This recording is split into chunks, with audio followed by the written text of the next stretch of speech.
Thank you, Kyle, and thank you everybody else who's in attendance tonight. So I want to try to keep my comments fairly brief. I'm standing between you and a much better speaker in Gabe Klein. I also want to say just a quick thank you to our team. So I'm really presenting a lot of the work that our team has been doing lately, just generally looking at the region. And I want to recap real quick what our region is. So we're all of Madison County, plus the towns of Daleville and Fortville. We plan for a population of 139,000, just over that. And we have kind of two different areas that we really look at. We have our MPA, or Metropolitan Planning Area, which is roughly 471 square miles. And then a third of that is our urbanized area. That's really the core of the area that we look at for our funding. So that's everywhere from Alexandria down to Fortville, kind of along that State Road 9, US 36 corridor. And when we really look at this region, we've kind of identified three subregions set within that really face some drastically different issues. And I'll reference these kind of as I get into the regional trends. But we break these out into the northern region, so that's northern Madison County, Elwood, Alexandria, Frankton, Somerville.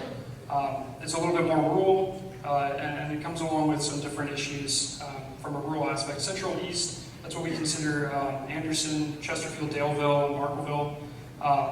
That's really a lot more of an urban type of setting, so it deals with very different issues from the northern subregion.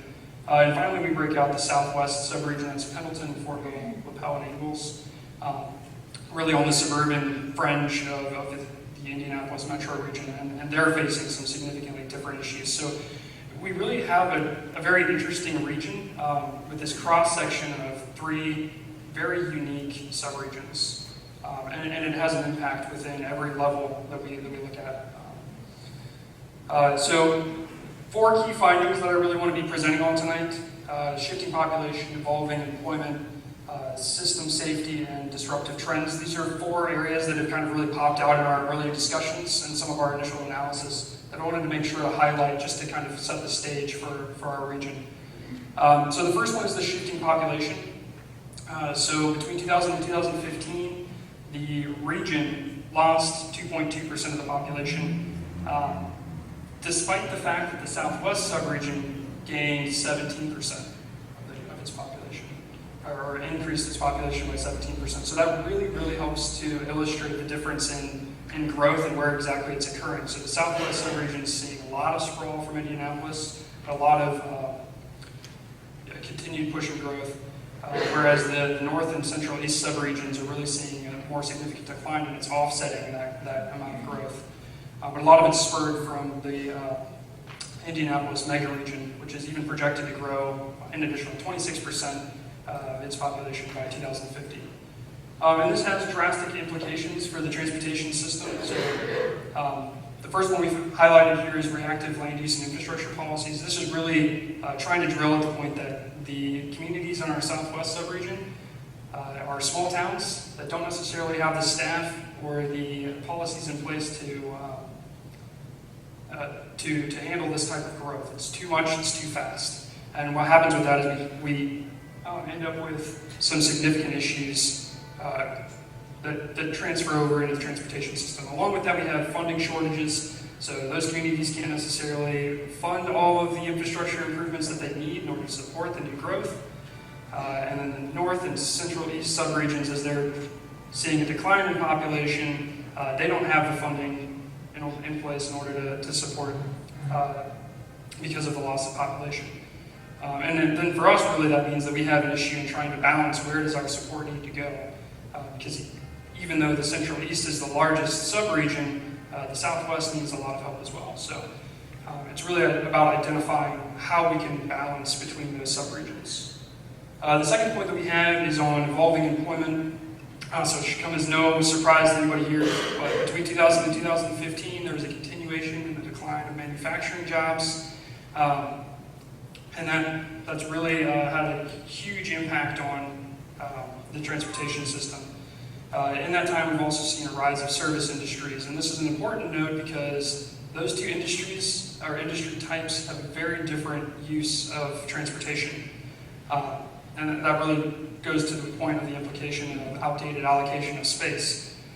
So we no longer have massive manufacturing buildings that employ 10,000 people on one site and have to have three-lane roadways in one direction to support shift working. That's not something that we necessarily need anymore, so our infrastructure is outdated and it's ready to be brought into the 21st century. Along with the shifting in industries, we have this massive dependence on commuting. So we have a huge time, about 35% of the workforce leaves Madison County daily. A lot of that's going into Hamilton County and Marion County, but it also varies around some of the other counties around us as well. So that really indicates the overdependence that we have on our commuter corridors like I-69, US 36, State Road 13, and those areas are going to continue to see issues if we don't address the problem. And unfortunately, while widening I-69 is great for now, it's kind of a short-term solution. It's not necessarily going to get us where we need to be long-term. The third item here that we have is system safety. So we have some good news and some bad news here.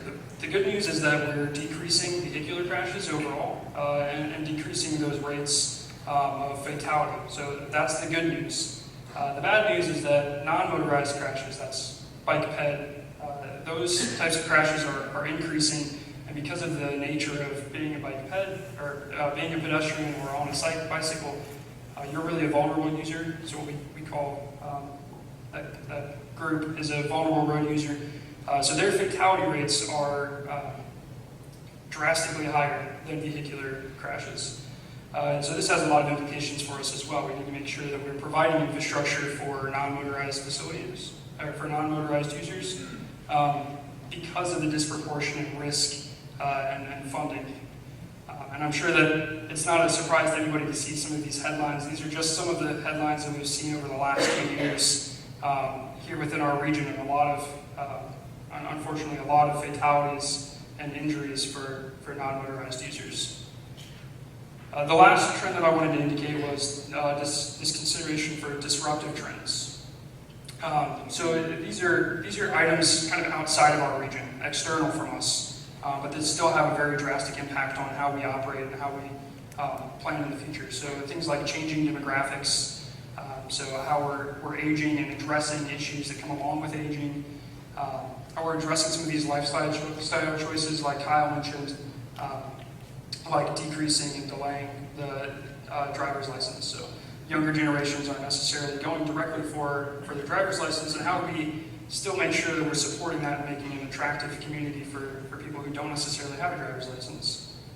Beyond demographics, there's a lot of technologies that are changing how we see the world. We lump this into transformative technologies. These are things like ride sharing, like Uber and Lyft. This category goes on, and I'm sure that Gabe's going to hit some of this in his presentation as well.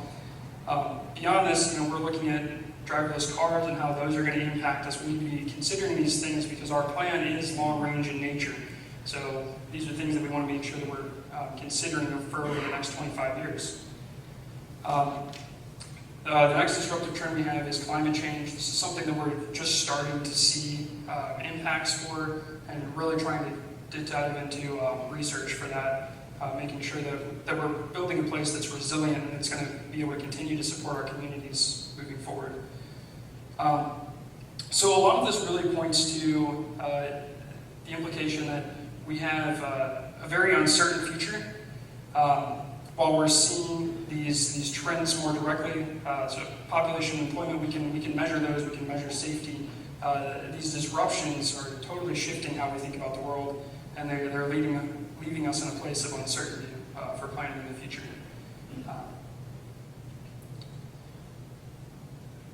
So really that just brings up the point, how do we win the future? So how do we define this uncertainty? How do we make sure that we know what direction we want to be moving in? And that's really one of the reasons that we're all here tonight. So we've kind of outlined these four main steps. We're really trying to wrap up the first two tonight. So we want to set a vision for the future. Where is it that we're trying to go? And then establish the objectives, identifying how it is that we're going to get there and what it means to be successful and get to the future that we want to get into.